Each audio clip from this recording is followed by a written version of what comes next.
بسم الله الرحمن الرحيم الحمد لله رب العالمين والصلاة والسلام على أشرف الأنبياء والمرسلين وعلى آله وصحبه أجمعين سبحانك لا علم لنا إلا ما علمتنا إنك أنت العليم الحكيم ولا حول ولا قوة إلا بالله العلي العظيم أما بعد قال المصنف الشيخ رحمه الله تعالى ونفعنا بعلومه وبركاته في الدارين آمين اللهم لا فهما إلا ما فهمتنا إنك أنت الجواد اللهم رب اشرح لي صدري ويسر لي أمري واحلل عقدة من لساني يفقهوا قولي اللهم إنا نستودعك ما علمتنا فارده إلينا عند حاجتنا إليه ولا تستنسنا يا رب العالمين اللهم لا فهما إلا ما فهمتنا إنك أنت الجواد اللهم رب اشرح لي صدري ويسر لي أمري واحلل عقدة من لساني يفقهوا قولي Haditsที่102 As-saminu ay al-hadits as-saminu an Abi Abdullah ay marwiyun an Abi Abdullah. Abi Abdullah ialah Huzaifah bin al-Yamani radhiyallahu anhu qala Huzaifah dia kata Sallaitu ma'an Nabi sallallahu alaihi wasallam. Telah aku sembahyang serta Nabi sallallahu alaihi wasallam. Zata lailatin pada satu malam. Huzaifah กล่าวว่าครั้งหนึ่งฉันได้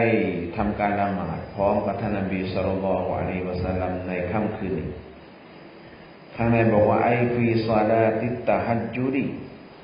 ในการละหมาดตะฮัจญุดของท่านนบีครั้งหนึ่งฉันนั้นได้ทำการละหมาดตะฮัจญุดพร้อมกับท่านนบีคำว่าไอฟีศอลาติตตะฮัจญุดเนี่ย ini dalil harus buat sembahyang tahajud jadi jamaah ตรงนี้เป็นหลักฐานยืนยันว่าการละหมาดตะฮัจญุดเนี่ยอนุญาตการที่เรานั้นจะทำเป็นญะมาอะห์เพราะถ้าว่าการละหมาดตะฮัจญุดไม่อนุญาตให้ทำเป็นญะมาอะห์หากแต่ว่าอนุญาตให้ทำส่วนตัวแน่นอนมุซัยฟะห์คงจะไม่ได้ทำกับท่านนบีหรือว่านบีคงจะไม่อนุญาตให้มุซัยฟะห์นั้นมาทำการละหมาดตะฮัจญุดร่วมกับแกففيه أي ففي هذا الحديث لك وفي حديث ابن مسعود أن آتي أن اقتداء في النافلة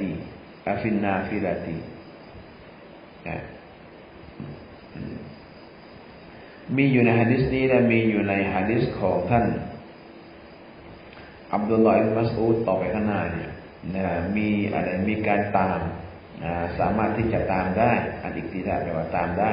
ฟินนาฟิลาตีในการละหมาดสุนัตและกาวาตัวีลิศอลาติลไลและหะดีษนี้ต้องการจะพูดถึงการที่ว่าสามารถที่จะทำให้ยาวกับการละหมาดละหมาดในยามค่ำคืนทำให้ยาวในการละหมาดในยามค่ำคืนแล้วก็ละหมาดสุนัตนี่ก็เป็นสิ่งที่ว่าตามกันได้มีอิหมัมมีมักมุมได้แล้วก็สามารถให้ยืดยาวได้แต่ถ้าเราเป็นละหมาดฟารดูนี่ก็ไม่อนุญาตไม่อนุญาตให้เราทำยาวเกินไปเพราะว่าบางทีมันมีคนที่ว่าไม่สบายอยู่คนป่วยคนแก่อยู่หรือคนที่มีธุระอยู่แต่ถ้าในกรณีของการละหมาดในยามค่ำคืนนี่ก็ไม่เป็นไรเราทำให้ยาวได้ซาตะไลลาติfaftatahan baqarata maka telah mulalah ia Nabi Huzaifah เล่าให้ฟังว่าท่านนบีศ็อลลัลลอฮุอะลัยฮิวะซัลลัมนั้นได้เริ่มอัลบากอเราะฮ์ akan baca suratul Baqarah. Nah, Nabi เริ่มทำการอ่านsurah Baqarah. Nabi an suratul Baqarah alif lam mim. Fakuntu, maka telah aku berkata ai fil qalbi หลังจากนั้นมุซัยฟาบอกว่าฉันก็กล่าวขึ้นมาในหัวใจก็คือนึกขึ้นมาในหัวใจว่าyarka'u akan rokok la iyo ya Nabi. Nabiนั้นจะทำการรอกนะindan mi'ati pada dua di sisi 100 ayat ay minha lah minha minan Baqarah ฉันนึกในใจว่านาบีเนี่ยคงจะทำการรอกในขณะที่ท่านอ่านได้100อายะจากสุเราะตุลบะเกาะเราะห์นบีอ่านเลยไปไปได้เยอะแล้ว60-70 อายะแล้วอุซัยฟะก็เกิดนึกขึ้นมาว่านบีคงจะไปทำการรอกเมื่อถึงอายะที่100มั้งเพราะว่าอ่านมายาวแล้วนี่ซุมมะกะมาเดียนหลังจากนั้นมาโดลาลูละiyoใครiyoนบีหลังจากที่นบีอ่านได้ครบ100อายะแล้วนบีก็อ่านพ้นไปละอ่านเลยไปละอ่านเลยไปละข้างในบอกว่าซุมมะมาโดไอฟีกิรออะติฮาในการอ่านสุเราะตุลบะเกาะห์นบีอ่านเลย100ไปแล้วบะดะตะมามินมิอาติภายหลังจากที่อ่านครบ100อายะแล้วนบีก็อ่านเลยไปอีกเมื่อท่านนบีอ่านเลย100อายะฟะกุนตุmaka telah aku berkata ai fil qalbi หลังจากนั้นฉันก็นึกขึ้นมาในใจว่าyusalli akan sembahyang la iyo ya Nabi biha bil Baqarah นบีนั้นคงจะทำการละหมาดนบีนั้นคงจะทำการละหมาดด้วยกับสุเราะตุลบะเกาะห์เนี่ยfi raq'atin pada satu rakaat ในรากาตเดียวเลยก็คือว่าคงจะอ่านสุเราะตุลบะเกาะห์จบทั้งรากาตเลยฟามาโดมากอลาลูละiyoนบีแต่ปรากฏว่าท่านนบีก็อ่านเลยไปละอ่านเลยไปละหมายความว่าหลังจากที่ว่าครบหลังจากที่ว่าอ่านสุเราะตุลบะเกาะห์จบแล้วนบีก็เลยไปละนี่แสดงว่านบีมุญาฮิดะห์มุญาฮิดะห์นัฟซูนะทำการละหมาดยาวๆฟะกุนตุมาก็telah aku berkata หลังจากนั้นฮุซัยฟะห์ก็บอกว่าฉันก็กล่าวขึ้นมาไอ้ฟินก่อนมีในหัวใจว่านึกในหัวใจว่าyarka'u akan raqaq la iyo ya Nabi biha bil Baqarah lah นบีคงจะรอกอเมื่อตอนจบสุเราะตุลบะเกาะห์นี่เป็นอย่างนั้นซุมมะkemudian iftataha mula la iyo Nabi lah an-nisa akan suratul nisa หลังจากที่นบีอ่านสุเราะตุลบะเกาะห์จบแล้วนบีก็ยังไม่รอกอนะนบีก็เริ่มอ่านสุเราะตุนนิสาต่ออิลาอาคิริฮาfaqara'aha maka telah baca la iyo ya Nabi akan suratul nisa หลังจากนั้นนบีก็อ่านสุเราะตุนนิสาสุเราะตุลบะเกาะห์นี่ก็3 ยุทธกว่า3 ยุทธกว่าได้2ใบครบ4 ยุทธเลยเฉพาะสุเราะตุลบะเกาะห์อย่างเดียว3 ยุทธกว่า3 ยุทธกับอีก8 ใบพอนบีอ่านสุเราะตุลบะเกาะห์เสร็จปุ๊บนบีก็เริ่มอ่านสุเราะตุนนิสาfaqara'aha Nabiก็อ่านสุเราะตุนนิสาkarena bahwa ila akhirnya hingga kepada akhir nisa จนกระทั่งว่าจบสุเราะตุนนิสาจบสุเราะตุนนิสานี่ก็ประมาณ6 ยุสกับอีก2 ใบ6 ยุสกับอีก2 ใบจบสุเราะตุนนิสาไปเข้ายุสไป2 ใบกว่า2 ใบครึ่งแล้วyaqra'u baca la iyo ya Nabi แล้วนบีก็อ่านmutarassilan yaqra'u นบีนั้นได้อ่านmutarassian berlambat-lambat นบีอ่านช้าๆไม่ใช่ว่านบีอ่านเร็วๆอ่านสุเราะตุลบะเกาะห์อ่านเร็วอ่านสุเราะตุนนิสาอ่านเร็ว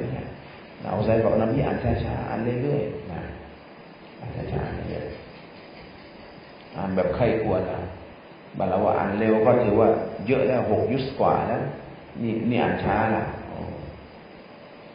idza marra apabila lalu la iyo telah lalu la iyo ya Nabi bi ayatin dengan 1 ayat เมื่อหนึ่งเวลาที่ท่านนบีอ่านผ่านกับหนึ่งอายัดนะหรือว่ากับอายัดหนึ่งอายัดใดfiha khabar muqaddam yang bermula ada pada ayat หนึ่งอายัดซึ่งที่ว่ามีอยู่ในอายัดนั้นตัสบีฮุนada tasbih นะมีการตัสบีฮ์นะมีการสรรเสริญกับอัลเลาะห์ตะอาลาเกิดขึ้นท่านบอกว่านะว่าsabbih isma rabbika นั่นแหละเป็นอายะที่อัลเลาะห์ตะอาลาใช้ท่านนบีทำการตัสบีฮ์นามชื่อของอัลเลาะห์ตะอาลานบีก็ซับบะฮะมาก่อตัสบีฮ์ละเยอะอยู่นบีก็กล่าวตัสบีฮ์Nabi kata tasbih subhanallah walhamdulillah Nabi kata tasbih mana mereka berikam mana mereka nanti anting ayat tiwa Allah Ta'ala syahid tasbih Nabi kata tasbih namaชื่อ Allah Ta'ala wa idza marra dan apabila lalu la yo ya Nabi mana mereka Nabi angkat bisu'alin dengan ayat yang ada mintaในayatที่มีการใช้ขอayatที่อัลเลาะห์ตะอาลาใช้ท่านนบีขอเนี่ยซาอะละนัสยามินตอละอิโยya Nabiก็จะขอNabiก็จะขอ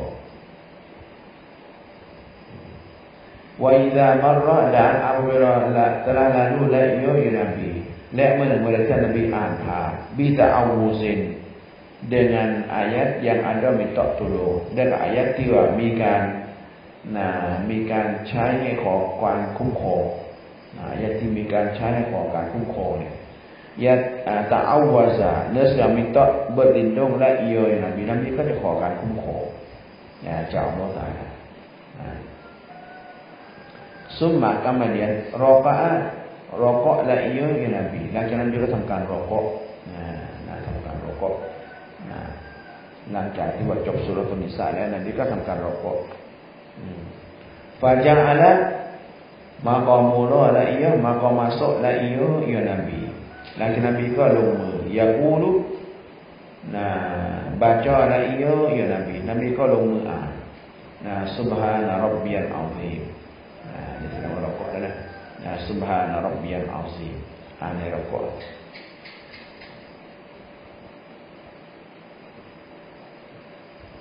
subhana rabbiyal azimบอกว่าdi dalam Bukhari Muslim tidak ada wa bihamdi ไม่มีคำว่า bihamdi subhana rabbiyal azim เฉยไม่มีคำว่า bihamdi tetapi di dalam Sunan Abi Dawud itu ada แต่ว่าใน Sunan Abi Dawud มีคำว่า subhana rabbiyal azim wa bihamdi ด้วยในหนังสือมุสลิมอะไรก็รู้สึกว่าจะไม่มีเหมือนกัน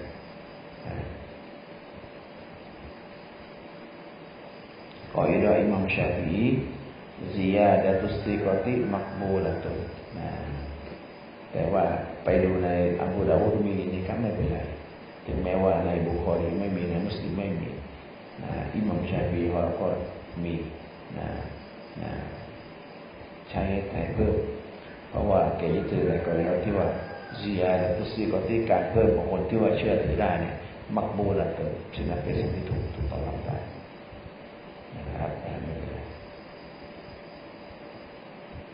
Subhana rabbiyal azim wa bihamdihi subhana rabbiyal a'la wa bihamdihi. Fakana ruku'uhu maka adalah rokok Nabi. Huzaifah บอกว่าดังนั้นปรากฏว่าการรอกของท่านนบีnahwan min qiyamihi umpama daripada berdiri Rasul เหมือนการลวดประมาณ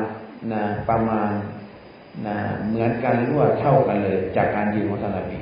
หมายความว่านบีใช้เวลาในการยืนเท่าไหร่นบีรอกะก็นานขนาดนั้นยืนนานแค่ไหนในการอ่านสุเราะห์นบีก็รอกะนานขนาดนั้นนี่จะบอกนบีมุจาฮะดะห์มากในการละหมาดเนี่ยที่อิชาบอกว่าทำไมนบีทำสิ่งที่ยากจังต้องยืนละหมาดตะฮัจญุดจนหัวเท้าบวม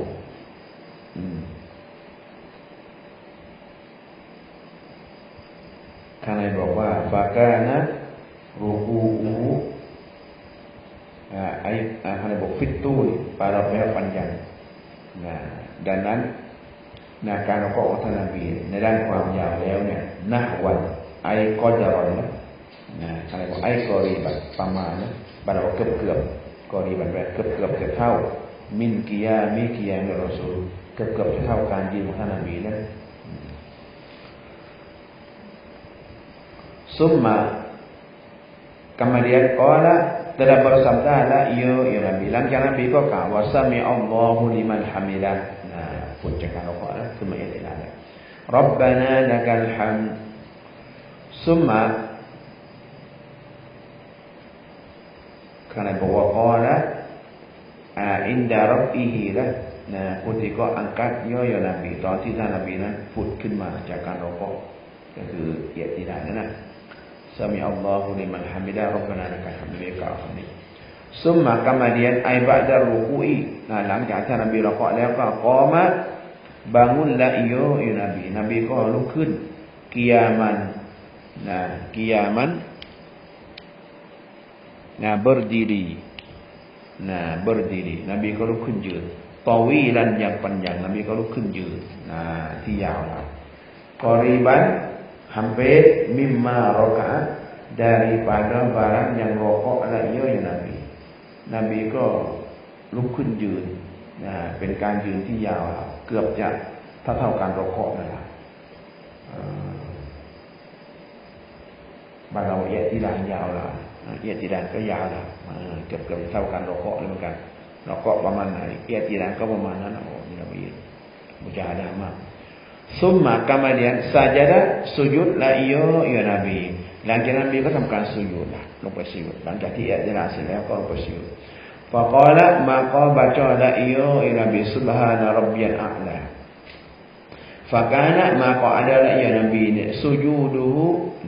Fakana sujuduhu maka adalah sujudnya sujud Nabi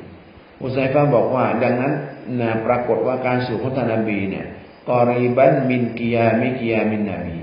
เกือบจะเท่าการยืนของท่านนบีกันมีสุญูดยาวเหมือนกันRawahu telah meriwayatkan akan jakan hadis Muslimun oleh Imam Muslim. Hadis ini riwayat at-tasi'u ayat hadis at-tasi'u marwiyun an Ibnu Mas'ud radhiyallahu anhu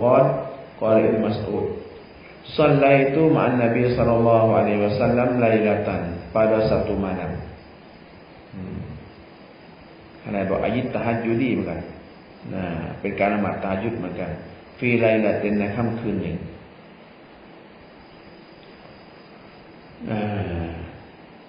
Fa'atala maka memanjanglah ya Nabi an qiyamah akan berdiri Huzaifah บอกอิบนุมัสอูดบอกว่าหลังจากนั้นนบีทำให้ยาวกับการยืนของท่าน Hatta hamamtu hingga telah aku ingat yakni di dalam hati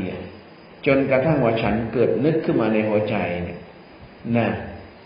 มันก็มานบียืนยาวเกินยาวจนกระทั่งฉันนึกขึ้นมาในหัวใจเนี่ยบิอัมรินบิอัมรินเซา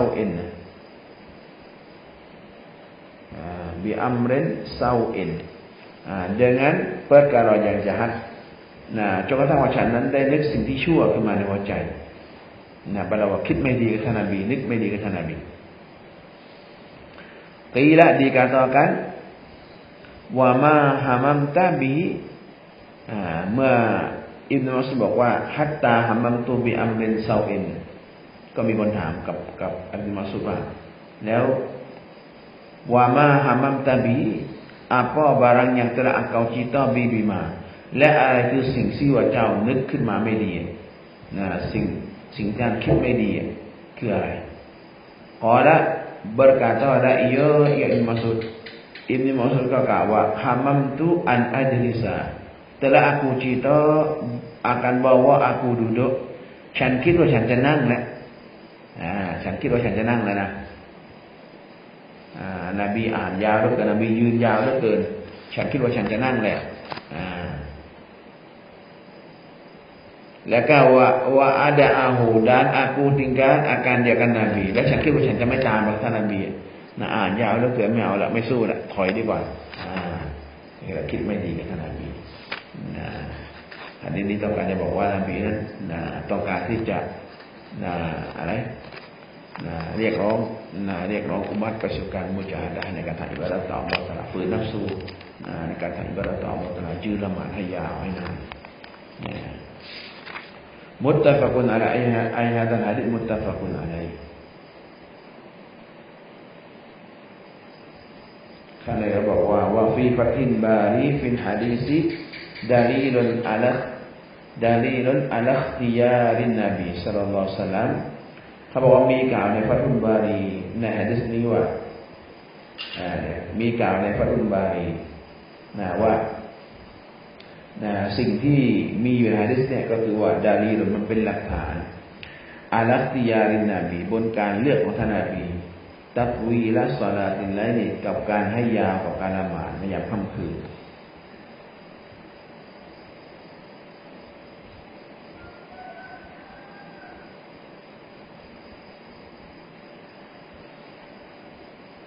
wa fil hadis anna mukhalafatan imam fi af'ali ma'dudatun fil amalis sayyi'i ในหะดีษเนี่ยแท้จริงแล้วการที่เราขัดกับอิหมัมในการกระทำของอิหมัมการที่เราขัดกับอิหมัมในบรรดาการกระทำของอิหมัมนั่นน่ะมะดูดะตนดีบินันการถูกนับฟิลอามาลิสซีว่าเป็นอามัลที่ชั่ว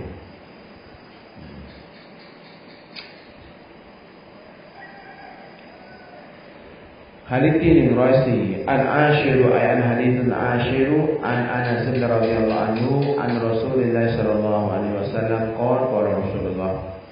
ยัตบะอุลมัยตะซาลาสะตุน mengikut akan mayat salasatun oleh 3 perkara Nabi บอกว่าจะตามมายัดไปใน3ประการจะมีเพียงแค่3ประการเท่านั้นที่จะตามมายัดไปตอนที่ว่าคนหนึ่งตายขึ้นมามีเพียงแค่3อย่างเท่านั้นที่จะตามเข้าไปในกุโบร์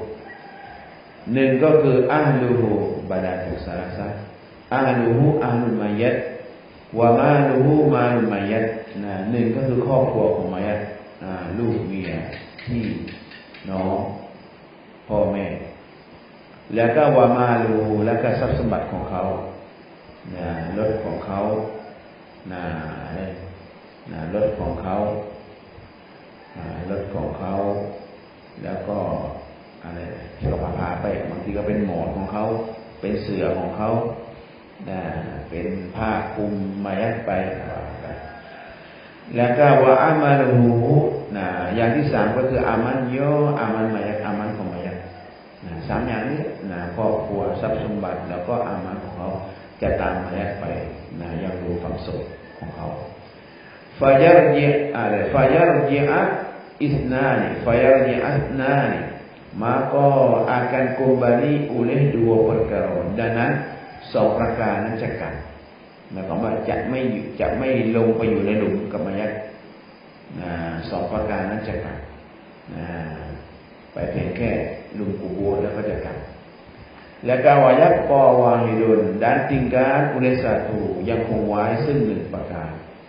กับ2อยู่1เหลือ1yarji'u ahluhu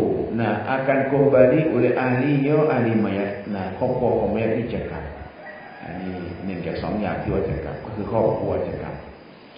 wa maluhu dan harta mayat และก็ทรัพย์สมบัติของเmayatก็กลับหมอนกับเสื่อกับรถที่เขาพาไปส่งก็กลับwa yabqa amaluhu dan tinggal oleh amalnya amal mayat แต่ว่าอามัลของmayatเท่านั้นที่อยู่ที่เหลือก็คืออามัลเท่านั้นครอบครัวทรัพย์สมบัติกลับหมดการหะดีษนี้ก็ต้องการที่บอกให้เรานั้นมุจาฮะดะห์เอาจริงเอาใจในการทำอามัลเพราะอามัลเท่านั้นที่มันจะตามเราไปในโลกของสุขครอบครัวของเราทรัพย์สมบัติของเราไม่ต้องเป็นมุจาฮะดะห์กับมันมากมายพอสิ่งเหล่านี้มันก็กลับหมดมันก็กลับหมดครอบครัวเราไปยุ่งกับมันเลี้ยงหลานมั่งเลี้ยงลูกมันยุ่งกันแล้วไม่ได้ละหมาดไม่ได้อ่านกุรอานพวกนี้มันกลับหมด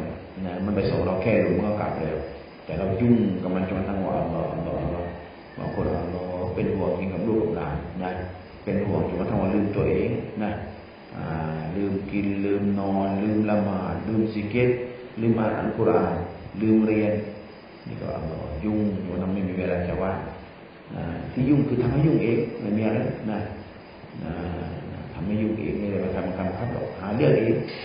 เอามาให้ยุ่งเองเอามาให้มั่วเองวางอย่างนี้ตัดมั่งอะไรทิ้งมั่งอะไรแต่ไม่เอาเดินเข้าไปหาเดินเข้าไปพัวพันกันนะนี่แค่ว่าทรัพย์สมบัติใช่ไหมครับเอาแต่ทั้งว่าเราไม่มีเวลาจะให้กับการที่เราต่อมานี่ชัดเจนว่าสิ่งที่อยู่เราคืออามัดให้เราจริงใจในความอามัดให้เวลากับอามัดแต่เราก็อย่างว่านะอามัดมันของแสลงน้ำซูกินเข้าไปแล้วโดนเข้าไปแล้วมันไม่อร่อยน้ำซูมันกับกินยาพิษมันกินของส้มละหมาดมันไม่อร่อยบวชมันไม่อร่อยสิกเกตมันไม่อร่อยไอ้ของที่อร่อยก็คือนั้นยุ่งกับครอบครัวยุ่งกับเรื่องแบบของน่าอร่อยไปก็เลยทำได้ยากมุตตะฟะกุนอะไรไอ้นั่นอะไรที่มุตตะฟะกุนอะไร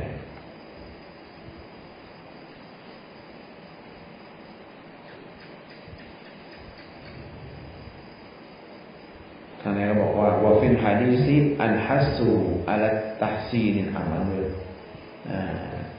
เขาบอกว่ามีการในฮะดีษเนี่ยว่าสิ่งที่เราได้รับในฮะดีษก็คือว่าอัลฮัสซูการที่เรานั้นจะต้องเอาจริงเอาจัง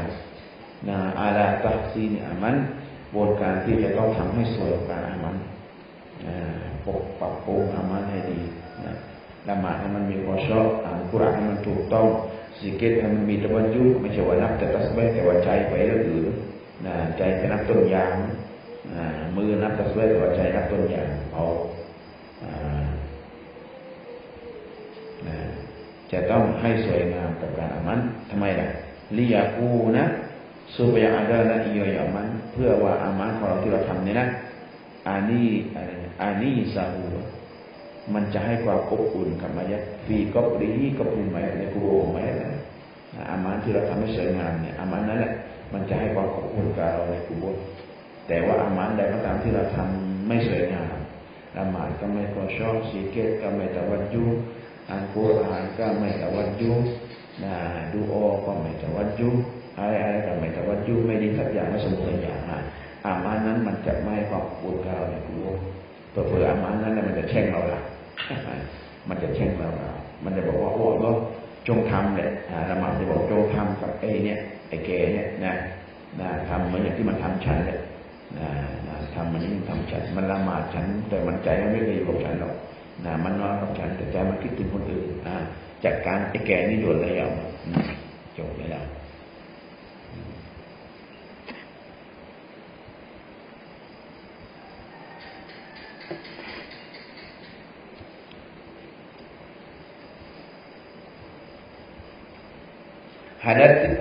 haditsที่105อัลฮาดีอัชรไออัลฮาดีตุลฮาดีอัชรhaditsที่11อันอิบนุมัสอูดรอฎิยัลลอฮุอันฮุกล่าวقال النبي صلى الله عليه وسلم ท่านนบีศ็อลลัลลอฮุอะลัยฮิวะซัลลัมได้กล่าวว่าอันญันนะตุอักรบุอิลาอะฮาดิกุมมินชิรอกินะลิฮินบีบอกว่าอันญันนะตุbab syurga itu syarat surga sawangเนี่ย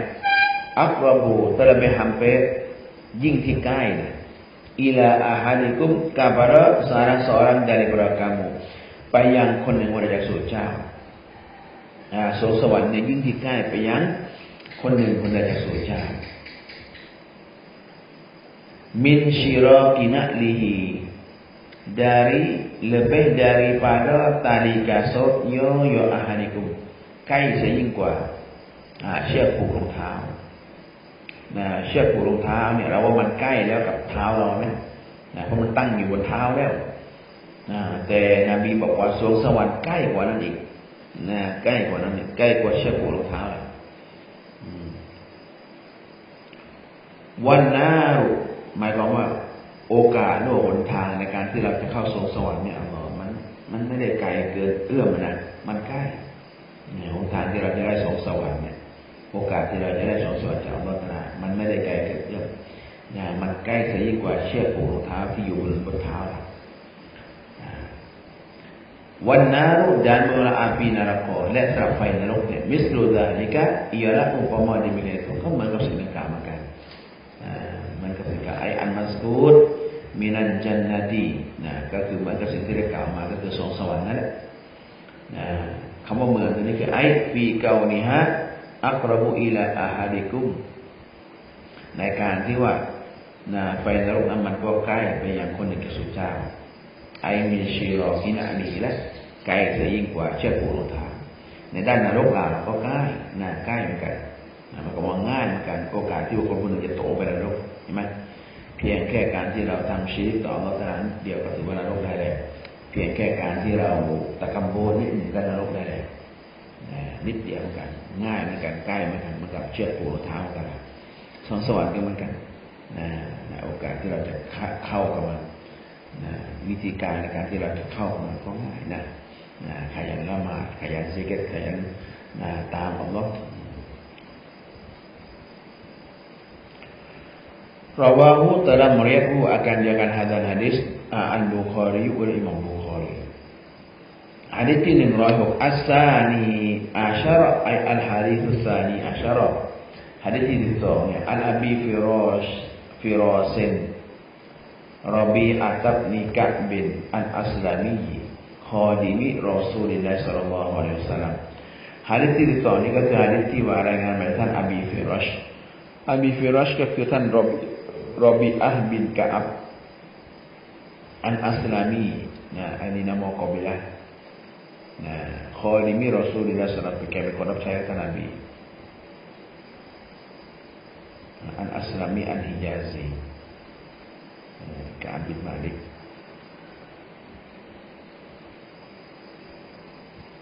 แกเป็นคนรับใช้ของท่านนบีฮาดรอนpada ketika hadir wasafaron dan pada ketika musafir ตอนที่ท่านนบีอยู่บ้านแกก็เป็นคนรับใช้ท่านนบีตอนที่ตอนที่ท่านนบีเดินทาง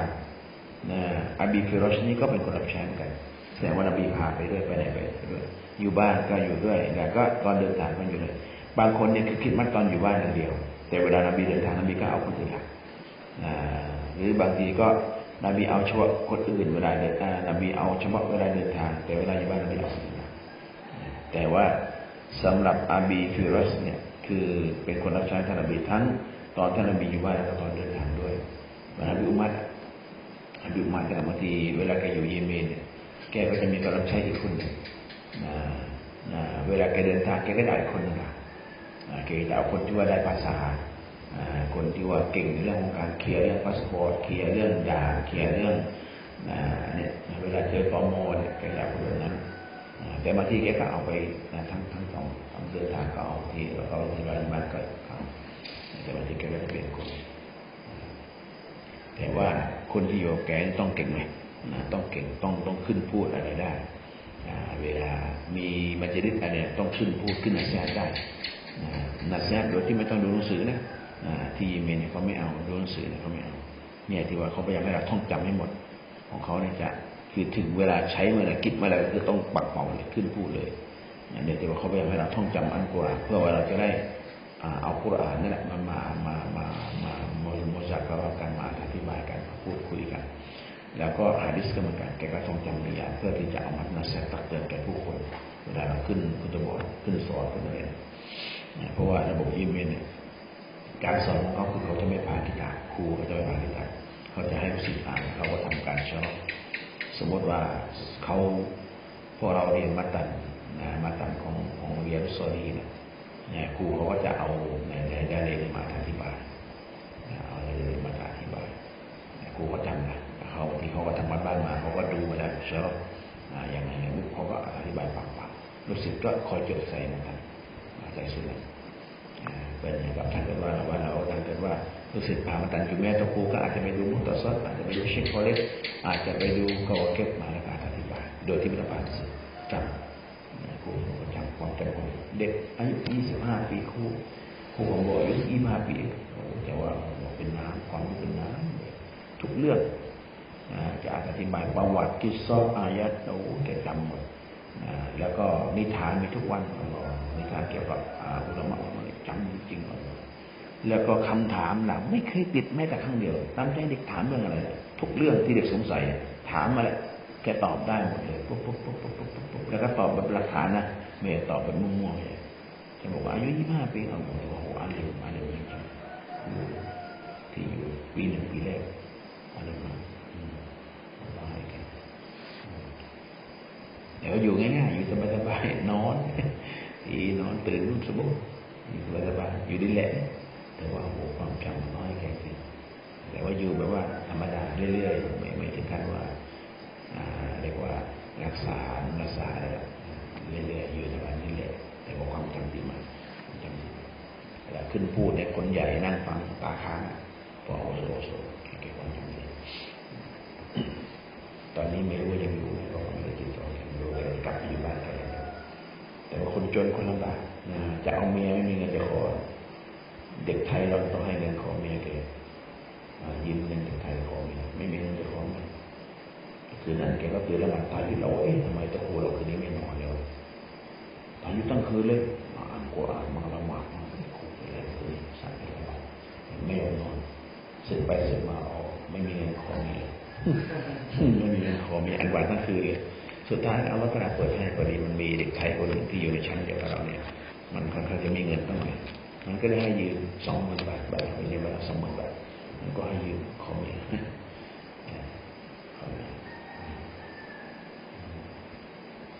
แกดีแต่ว่าแกก็เป็นคนตรงคือคนไหนถ้าเกิดว่าผิดจากกฎเนี่ยแกจะเรียกมาคุยเลยถ้าไม่ตามแกจะเรียกมาคุยแต่แกก็ดีมีลูกอ่อนลูกตึงแกบางสิบวันแกครูที่นู่นยอมรับว่าแกไม่ต้องใช้ไม้แต่แกใช้จิตวิทยาเรียกมาเสียเรียกมาคุยเสียแกไม่ดีหรอกคุย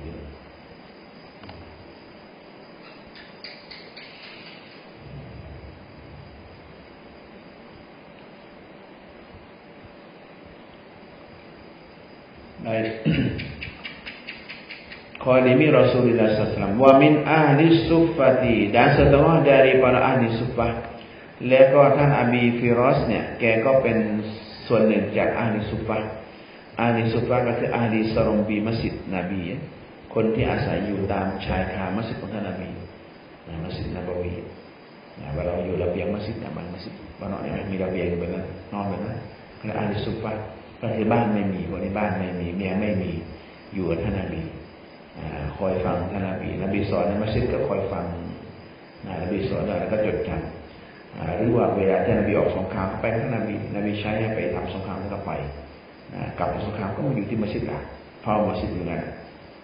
เวลาก็ปนนะมานอนปนอยู่ปนตัวครูใช้ไปไหนก็ไปบางทีตัวครูใช้ให้ไปสอนสื่อที่ไหนก็ไปกลับมาก็มาอยู่มัสยิดละนี่adalah ahli surum ahli suffah qala telah berkata la ia Abu Firasnya Abu Hurairahก็เป็นahli suffah kan Abu Hurairah Abi Firas dia kata wa kuntu adalah aku Abi itu telah aku bermalam ฉันนั้นได้ค้างแรมฉันนั้นได้นอนค้างma'a Rasulullah sallallahu alaihi wasallam serta Rasulullah sallallahu alaihi wasallam เพราะว่าท่านนบีครั้งหนึ่งฉันนั้นคิดมัดจนทำไม่ได้กลับบ้านก็เลยได้อะไรค้างแรมเพราะว่าท่านนบีsallallahu alaihi wasallamท่านนายบอกว่าคำว่านอนค้างคืนเพราะว่าท่านนบีเนี่ยก็คืออาลาบาบิไบตินนบีเว้ยนอนอยู่ที่หน้าประตูบ้านของท่านนบีli ada'i khidmati kerana menunaikan khidmat Nabi เพื่อรอการคิดมัตท่านนบีเวลาเฝ้าประตูเวลานบีเปิดประตูออกมาปุ๊บก็รอคิดมัตหรือว่าเวลาท่านนบีเรียกก็คิดมัตท่านนบีเปิดประตูมาอบีฟิรัสนายไปเอาน้ำมันมาเลยดิก็ไปหยิบกาใส่น้ำให้ท่านนบีว่านบีจะเอาอะไรก็กลางดึกก็นบีก็เรียกอบีฟิรัสนี่เขาเรียกว่านอนเฝ้าประตูบ้านท่านนบีเพื่อที่จะคิดมัดท่านนบีฟาอาติฮีmaka telah aku datang akan Nabi Abi Firas บอกว่าหลังจากนั้นฉันก็ได้นำมาให้ท่านนบีบิwudu'i dengan ayat wudu ya Rasul นำน้ำที่ว่าเอาไม้ท่านนบีใช้ในการอาบน้ำไม้ท่านนบีบีวาดุเดี๋ยวบีวาดุไม่ใช่บีวุดุนะถ้าวุดุนี่แปลว่าการอาบน้ำแต่ถ้าวาดุนี่แปลว่าน้ำที่ใช้ในการอาบน้ำท่านไหนบอกว่าบิฟัตตินวาวอันมาอิอันมุอัดดิลินวุดุน้ำที่เขาจัดเตรียมไว้เพื่อการอาบน้ำเรียกว่าวุดุ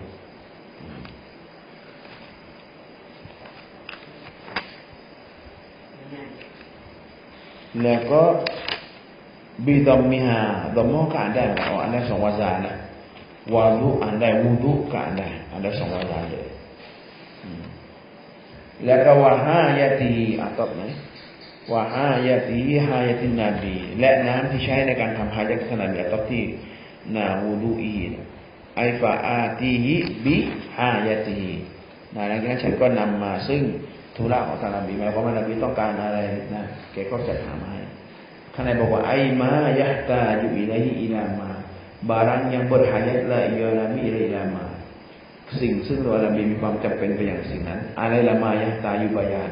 มิลลิบาเซนวะกอยริลิบาสเช่นว่าเสื้อผ้าและอื่นเสื้อผ้านบีต้องการจะใส่เสื้อนบีต้องการจะผ้านุ่งอะไรอบีฟิรัสก็ไปหยิบมาที่เป็นครูที่นู่นนะแบบนี้แหละมีคนกินมัดตลอดกินมัดตลอดส่งเข้าห้องแล้วก็รอหน้าห้องส่งเข้าห้องไปอยู่กับภรรยาแล้วก็เด็กขึ้นมาแล้วก็เวียนอยู่หน้านั้นพอครูออกมาแล้วก็เอาคิดมาต่อหยิบรองเท้ามาให้หลังผ้าเด็กนั้นก็อยู่กับมาตะครูเฝ้าส่งเข้าห้องก็นั่งรออยู่นี่เลยมีคนคิดมาตลอดเลยอึดอัดไหมเวลาเราอึดอัดอยากคุยกับภรรยามั่งอันนี้ก็ตาแต่ว่ามันบ้านเขามันก็แค่ว่ามันกว้างออกไปแล้วนะกว้างออกไปแต่มันบ้านเราแบบนี้เด็กไปนั่งหน้าประตูก็พอดีตะคุ่มตดก็ได้ยินนะมันแคบเลยมันก็เลยรู้สึกอัดบางทีมีคนมานั่งก็ถึงบ้านเรารู้สึกอัดแหละบอกว่าทำอะไรไม่ถูกเพราะเหมือนกับว่ามันอยู่ติดกับเราเลยแต่ถ้าบอกบ้านครูเขาจะมีเป็นกำแพงเป็นน่าคงจะหลายชั้นนั่นแหละไปถึงห้องเขาเนี่ยคงจะมีหลายห้องมันก็กลายว่าไม่เขาก็ไม่รู้สึกอะไรแต่ถ้าเมื่อเนี่ยเราเด็กก็นั่งไปถึงบ้านเราก็ไม่ค่อยสะดวกเด็กจะเดินเวียนบ้านเราไม่สะดวกเลยเพราะมันรู้สึกว่ามันถึงตัวเราเลยไม่ค่อยชอบfaqala maka telah bersabdalah ya Nabiก็กล่าวว่าสั้นนี้สั้นนี้นะนบีกล่าวแก่ใครกล่าวแก่อาบีฟิรัสว่าสั้นนี้สั้นนี้ด้วยminta olehmu akan dakuอาบีฟิรัสเจ้าจงขอแก่ฉันสิไม่ขอกับฉันบ้างเราอยู่กับเรามานานคิดมัดฉันมานานแล้วไม่ขออะไรเราบ้างนี่ขณะนบีใช้สวัสดิ์ขอ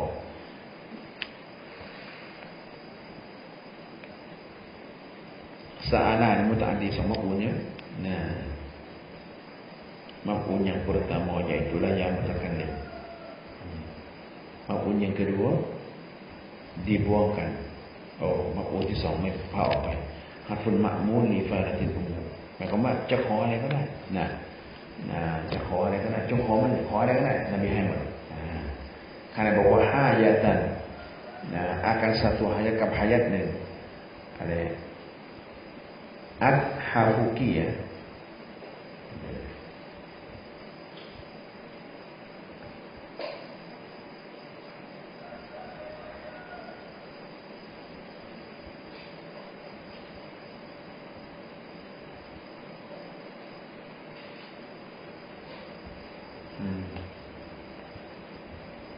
Hayatan Ad-Hafuka biha bihayatจงขอแก่ฉันที่สักหนึ่งหายัดอะไรก็ได้ฟีมุกอบาลติคิดมาติกาเพื่อเป็นการตอบแทนแก่การคิดมัดของเจ้าแล้วก็เพื่อเป็นการตอบแทนกับการที่เจ้านั้นเสียสละมาคิดมัดฉันเดี๋ยวจงขอฉันมาสิสักอย่างหายัดอะไรก็ได้Fakuntu maka telah aku berkata aku Abi Firas berkata as'aluka.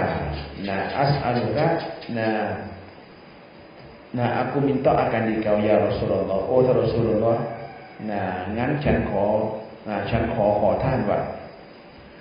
มูรอฟะกอตะกันakan jadi kawan akan dikau bertaulan akan dikau ฉันขอต่อท่านว่าขอให้ฉันนี่นะได้เป็นเพื่อนของท่านฟินจันนะที่จะนำชีวิตในสวงสวรรค์ท่านอยากฉันขอก็ฉันขอก็แล้วกันนั้นฉันขอว่าขอให้ฉันนั้นได้เป็นเพื่อนของท่านในสวงสวรรค์ท่านได้บอกอันอากูนะมาอากาฟีฮาฉันขอว่าการที่ฉันนั้นได้อยู่พร้อมกับท่านฟีฮาฟินจันนะกอรีบัมมิกะอยู่ใกล้กับท่าน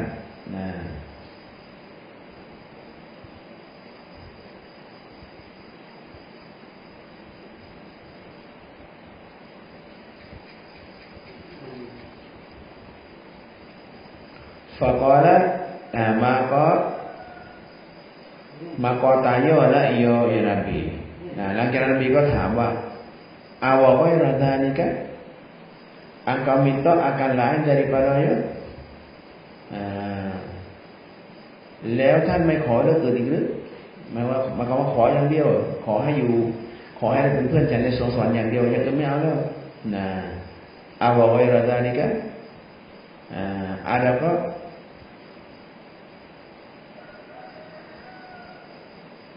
adakah tidak lain daripada demikian itu janganขอเรื่องอื่นอย่างนี้แล้วkuntu telah aku berkata Abi Faras kawa huwa zaka huwa ai mas'uli สิ่งที่อยากขอนั้นซากะดีไม่เกินก็สิ่งนั้นสิ่งที่ฉันขอก็คือสิ่งดังกล่าวนั่นแหละหมายความว่าฉันไม่ขอแล้วฉันขอแค่นั้นแหละขอแค่สิ่งที่ฉันได้กล่าวมานั่นแหละท่านได้บอกว่าหัวไอ้มัสอูลีซากะไอ้อัลลาดีซากรตูสิ่งซึ่งที่ฉันนั้นได้กล่าวมาลาไว้เราไม่มีอื่นอย่างนี้แล้วฟาลาอัรจิอุอันฮูดังนั้นฉันนั้นไม่กลับแล้วจากสิ่งฉันกล่าวมาหมายว่าฉันยืนยันแล้วฉันขอแค่สิ่งนั้น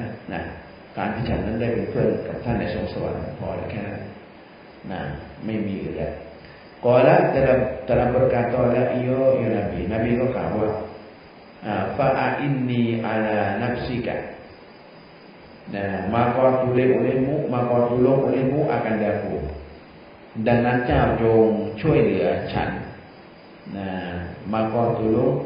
olehmu akan daku ala nafsika ke atas diri engkau ดังนั้นท่านจงช่วยเหลือฉันบนตัวของเจ้า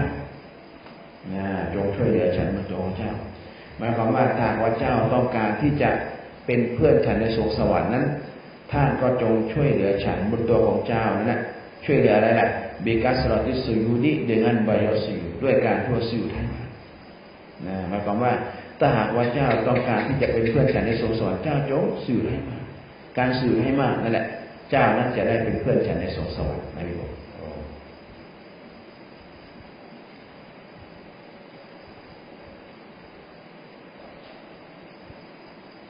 คำว่าบิกัสรติสุยุดตัวนี้ก็ไอซอลาตีคำว่ามากในการสยุดตัวนี้ก็คือว่ามากในการละหมาดนะอันนี้เขาเรียกมาอย่างมุสันเหมือนกันมินตลากินยุสวะวัสยุดวะอิรอตินกูนวะวัสลาหมายความว่าท่านจงละหมาดให้เยอะคำว่าละหมาดให้เยอะตรงนี้ก็คือละหมาดอะไรละหมาดสุนัตละหมาดฟัรดูมันทำเยอะไม่ได้มันมีแค่5นั่นแหละวันนึงละหมาดฟัรดู10 วักตูก็เรียบร้อยแล้วไปเปลี่ยนชัยยะของอัลลอ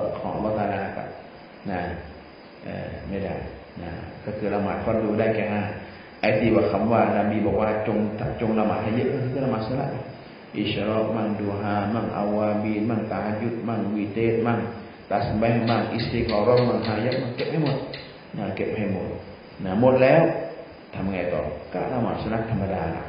มีละหมาดก็ละหมาดข้าพเจ้าเจตนาละหมาดสุนัตฟังอัลกุรอานอัลลอฮฺตะอาลาสุนัตมุตลกได้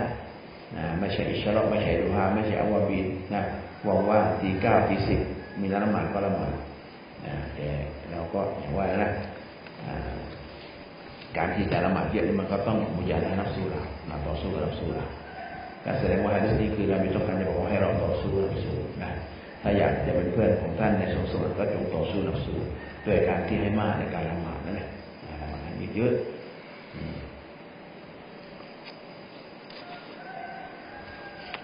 เหมือนกับอิหม่ามฮัดดาดอิหม่ามฮัดดาดที่ว่าเราอ่านวิดีโอของแกทุกวันเนี่ยอิหม่ามฮัดดาดเนี่ยเป็นคนที่ตาบอดเป็นคนที่ตาบอดแล้วก็มีความอาลิมจนกระทั่งรู้สึกลูกหาแต่งหนังสือที่แกสอนไม่รู้กี่เล่มเยอะแยะหนังสือของแกแกไม่ได้เขียนเองนะเพราะแกตาบอดแกไม่ได้แต่ว่าหนังสือที่วางขายเป็นของแกรู้สึกเขียนนั่นคือแกสอนแล้วก็รู้สึกคอยจดแล้วก็เอาไปแต่งเป็นหนังสือคำพูดของแกเอาไปแต่งเป็นหนังสือไปตีพิมพ์เป็นหนังสืออิหม่ามฮัดดาดเป็นคนตาบอดแล้วก็เป็นคนตาบอดแต่ว่าอัลเลาะห์ตะอาลาให้ใจของแกไม่บอดใจแกสว่างใจแกมีนูรแกอามาลิบารักของแกละหมาดสุนัตวันละ200รอกะอะแกมาสุนัตวันละ200รอกะอะเราเคยฝึกวันละ100นะ100ก็อยู่ได้ไม่นานไม่ไหวได้แค่ปีเดียวก็ทิ้งกันวันละ100เก็บหมดเหมือนกันสุนัตหน้าสุนัตหลังอิชรอกดูฮาเอาวาบีนตะฮัจญุดอะไรเก็บหมดอันนี้ละหมาดดูฮอเนี่ยเอาขนาด12วัน12วันอิชรอกนี่ก็เอาประมาณ4อยู่ละนับแล้วประมาณ100วันได้แต่ว่า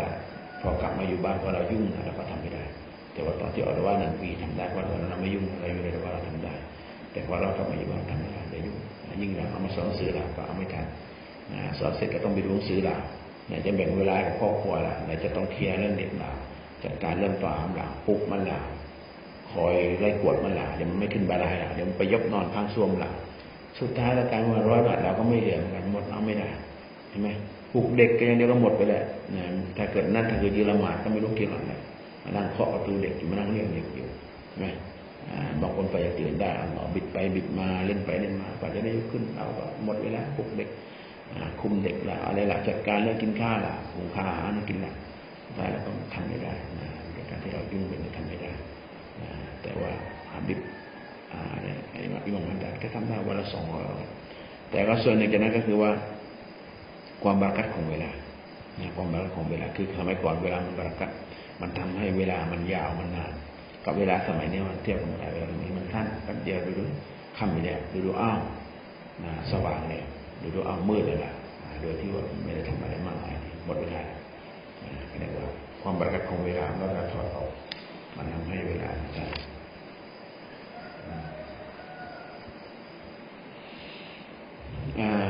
อัสซาลิซะอัชรออัลฮะดีซุสซาลิซะอัชรหะดีษที่13อันอบีอับดุลลาห์วะยุกาลุอบูอับดุรเราะห์มานใครล่ะอบูอับดุรเราะห์มานเนี่ยหรือว่าอบีอับดุลลาห์เนี่ยซาบานะอัยละซาบาก็คือท่านซาบานซาบานอบีอับดุลลาห์นี่คุณย่านะแล้วก็รู้อบีอับดุรเราะห์มานนี่คุณย่ากันซาบานมาลารอซูลุลลาฮ์ศ็อลลัลลอฮุอะลัยฮิวะซัลลัมซาบานนี่ialah maula bagi Rasulullah SAW. Maula niก็คือ hamba yang dimerdekakan bagi Nabi เป็นทาสที่นบีทำการปลดปล่อยซาบานนบีซื้อมาแล้วก็นบีก็ปลดปล่อยด้วยนบีได้มานบีก็ปลดปล่อยเป็นไทยQala telah berkata la iya ya Saban. Sabanได้กล่าวว่า Sami'tu Rasulullah sallallahu alaihi wasallam. ฉันได้ยินท่านรอซูลุลลอฮ์ sallallahu alaihi wasallam ยะกูลุbersabda la iya ya Rasul. นบีได้กล่าวว่า Alaika ya Saban bi kasratis sujud. Alaika ท่านได้บอก Alaika ismu fi'lin bi makna khuz. Ambil olehmu ya Saban. Wan ba'u fiวันบาอุฟีบาตอนนี้คือบิมานาฟีนะโอ้ชาวบ้านอัมเบรุเลมูเจ้าจงเอาเจ้าจงเอาฟีกัสรติสุยูpada membayarkan sujud ในการสujudให้เยอะmaka มาเจ้าจงสujudให้เยอะเถิดอัมเบรุเลมู akan bayar sujud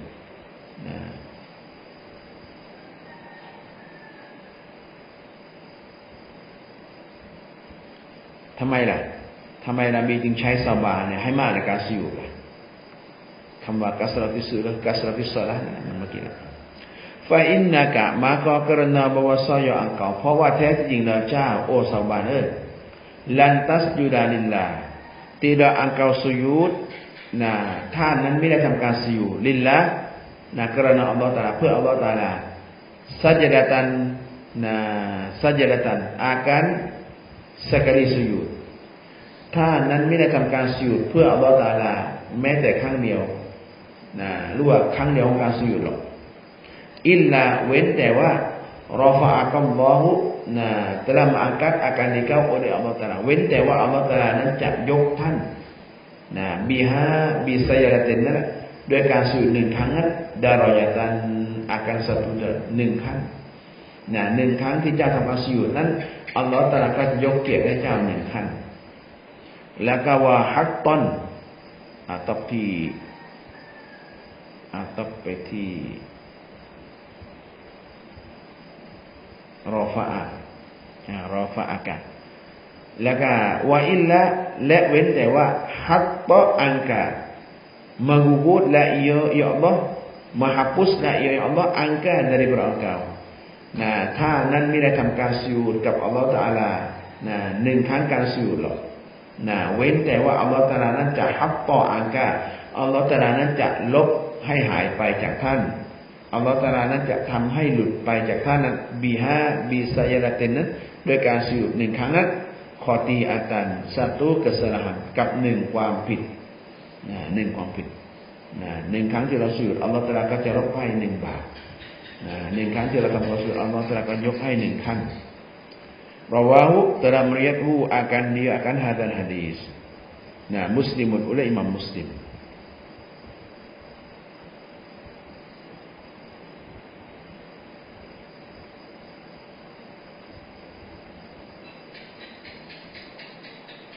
ข้างในบอกว่าลิลลาฮิ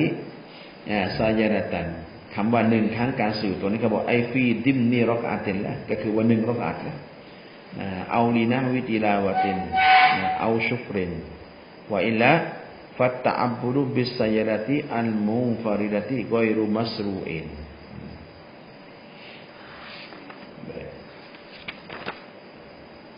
hadis ini merapat wallahu a'lam bismillahirrahmanirrahim alhamdulillahirabbil alamin wassalatu wassalamu ala asyrafil anbiya'i wal mursalin wa ala alihi washabbihi ajmain